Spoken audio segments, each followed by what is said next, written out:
ये कुंभवाणी है। अब आप निखिल कुमार से कुंभ समाचार सुनिए। प्रशासन ने 26 फरवरी को महाशिवरात्रि पर अंतिम स्नान पर्व को सकुशल संपन्न कराने के लिए तैयारियां तेज की। महाकुंभ को भव्य और दिव्य बनाने में रेलवे ने निभाई बड़ी भूमिका। 14,000 से अधिक रेलगाड़ियों का श्रद्धालुओं ने उपयोग किया।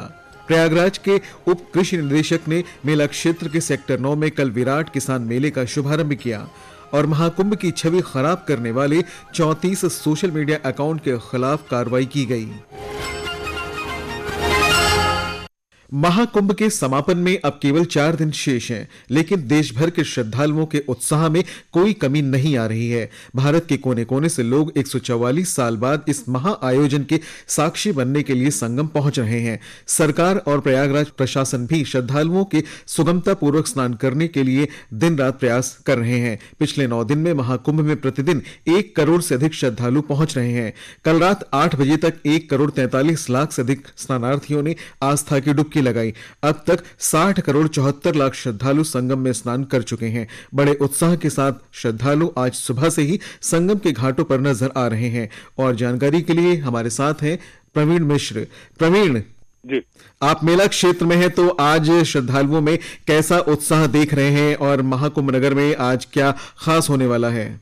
निखिल, अगर हम महाकुंभ मेला क्षेत्र के यहाँ अगर माहौल की अगर हम बात करते हैं तो देखिए आज रविवार है और छुट्टी का भी दिन है। इसको लेकर के यहाँ पे बड़ी संख्या में जो श्रद्धालु हैं वो भी पहुंच रहे हैं। साथ ही जो देश के कोने कोने से जो भी श्रद्धालु उनके भी आने का जो सिलसिला है, कल देर रात से हुजूम पूरा संगम क्षेत्र में देखने को मिला। चारों तरफ से सिर्फ एक आध्यात्मिक जो यहाँ का जो माहौल है वो देखने को मिल रहा है। लोग पूरी आस्था के साथ ब्रह्म मुहूर्त से यहाँ पे डुबकी लगा रहे हैं। लगभग अभी तक 20 लाख से अधिक जो श्रद्धालु हैं पवित्र त्रिवेणी में डुबकी लगा चुके हैं। श्रद्धालुओं के बढ़ता जो एक जन सैलाब है उसको लेते हुए आज छुट्टी का दिन उसको लेते हुए बेहतरीन जो यातायात प्रबंधन का एक किया गया है। इसके लिए जो सेक्टर 7-8 में जो भी शिविर खाली हुए थे, जो कैंप्स खाली हुए थे, उनका काफी जगह थी, तो वहां पर गाड़ियों को पार्क भी कराया जा रहा है ताकि जो श्रद्धालु हैं कम से कम उन्हें पैदल चलना पड़े और सुरक्षित व स्नान करके अपने गंतव्य को वापस जा सके। अगर गतिविधियों की बात करें तो आज महाकुंभ मेला क्षेत्र में मुख्यमंत्री योगी आदित्यनाथ पहुंच रहे हैं और यहाँ पे सेक्टर 21 में सतुआ बाबा के शिविर में कार्यक्रम में भाग लेंगे। साथ ही साथ सेक्टर 20 में भी कांची कामकोठी पीठ के जो शंकराचार्य उनके भी आश्रम में जाएंगे। सबसे जो उनका अंतिम कार्यक्रम है सेक्टर 1 में है, गंगा पंडाल में है।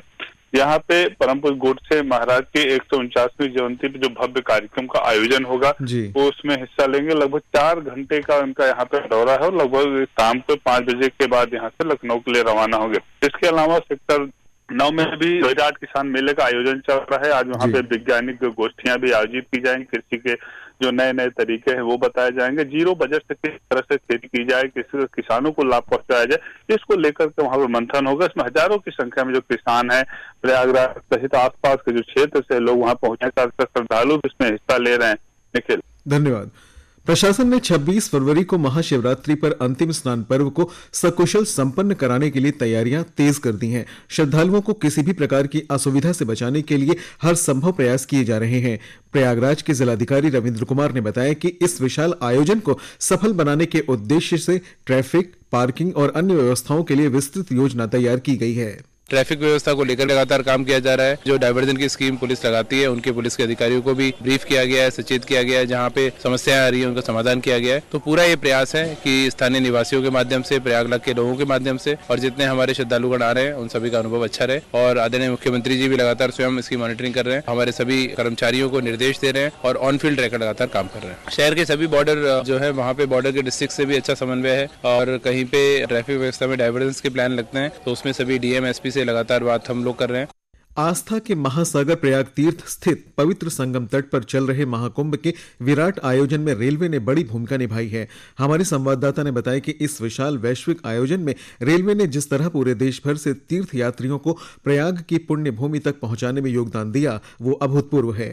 महाकुंभ अब समापन की ओर बढ़ रहा है और रेल संचालन की दृष्टि से कई मामलों में अनोखा रिकॉर्ड भी बना है। अनुमान के अनुसार लगभग 1.5 माह के इस आयोजन में 12 से 15 करोड़ तीर्थयात्रियों ने ट्रेन यात्रा का लाभ लिया। तीर्थयात्रियों की संख्या और मांग के अनुरूप एक के बाद एक विशेष ट्रेनें चलाई गई। दुनिया की सबसे बड़ी आबादी वाले भारत में रेलवे पर कितना भार बढ़ा, इसका नजारा महाकुंभ में भी दिखा। रेलवे के अफसरों के अनुसार महाकुंभ की शुरुआत से लेकर अब तक 13,667 ट्रेनें तीर्थ यात्रियों को लेकर प्रयागराज तथा उसके अन्य स्टेशनों तक पहुंची। इनमें 3,468 विशेष ट्रेनों की शुरुआत कुंभ क्षेत्र से हुई। 2008 ट्रेनें कुंभ क्षेत्र के बाहर से आई, बाकी 8,211 नियमित ट्रेनें थी। शहर में प्रयागराज समेत कुल 9 स्टेशन हैं, जहां ट्रेनों का आवागमन हुआ। अकेले प्रयागराज स्टेशन पर ही 5,000 ट्रेनों की सुविधा श्रद्धालुओं को मिली। महाकुंभ में अपनी भूमिका निभाने के लिए रेलवे अपनी कार्य योजना को मूर्त रूप देने के लिए पहले से ही जुट गया। इसके तहत देश के विभिन्न हिस्सों से तीर्थ यात्रियों की अनुमानित संख्या के हिसाब से ट्रेनों के संचालन की योजना बनाई गई। कुंभवाणी के लिए आकर्षिता सिंह।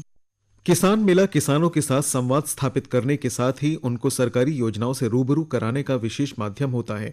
इसी को ध्यान में रखते हुए मेला क्षेत्र के सेक्टर 9 में कल विराट किसान मेला शुभारंभ किया गया। प्रयागराज के उप कृषि निदेशक ने कार्यक्रम का उद्घाटन किया। आइए सुनते हैं रिपोर्ट। 5 दिवसीय इस मेले के पहले दिन कृषि सूचना तंत्र के सुदृढ़ीकरण और कृषक जागरूकता कार्यक्रम का आयोजन किया गया। इस मेले में कृषि विभाग द्वारा संचालित योजनाओं की जानकारी और नवीनतम कृषि तकनीकों का प्रशिक्षण तथा किसानों के हित में कार्यरत विभागों के स्टॉल्स प्रदर्शित किए गए हैं। इस दौरान प्रधानमंत्री किसान Samman Nidhi Yojana, farm machinery bank, solar pump और नमामि गंगे परियोजना जैसी विभिन्न सरकारी योजनाओं के बारे में किसानों को जानकारी भी दी गयी। इस मेले में कृषि से संबंधित विभिन्न विभागों और संस्थाओं द्वारा कुल 33 स्टॉल्स लगाए गए हैं, जहां किसानों को नवीनतम कृषि उपकरणों, तकनीकों और सरकारी योजनाओं की जानकारी दी गई। करीब 1500 किसानों और कृषि विभाग के विभिन्न अनुभागों के अधिकारियों तथा कर्मचारियों ने इस कार्यक्रम में भाग लिया। तकनीकी सत्र के दौरान कृषि विज्ञान केंद्र नैनी प्रयागराज के वैज्ञानिक डॉक्टर शिशिर कुमार ने उर्द, मूंग और सूरजमुखी की खेती तथा बीज शोधन की प्रक्रिया के बारे में विस्तार से बताया। कुंभवाणी के लिए फरहत नाज।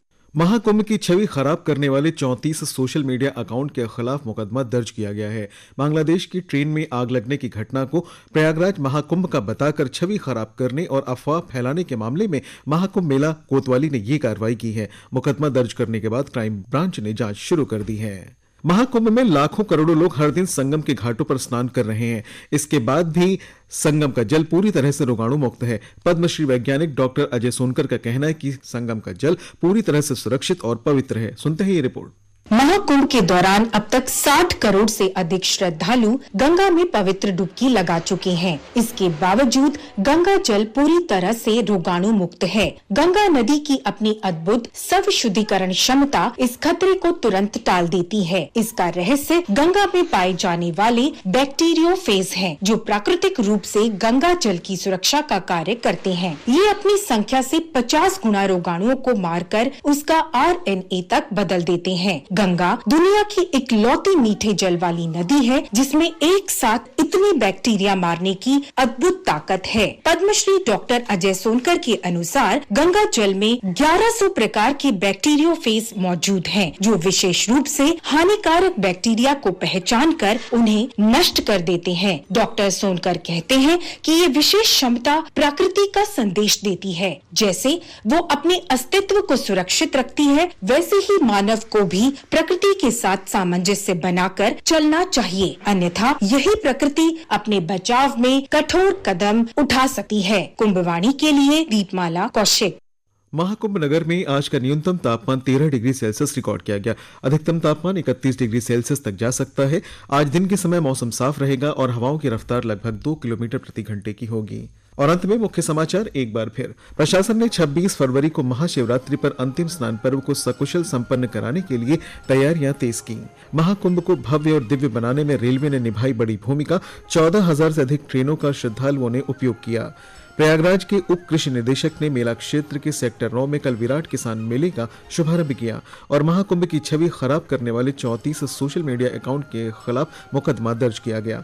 कुंभ समाचार का अगला बुलेटिन कुंभवाणी चैनल 103.5 FM पर आप दोपहर 2:30 पर सुन सकते हैं। इसके साथ ही कुंभ समाचार समाप्त हुए। नमस्कार।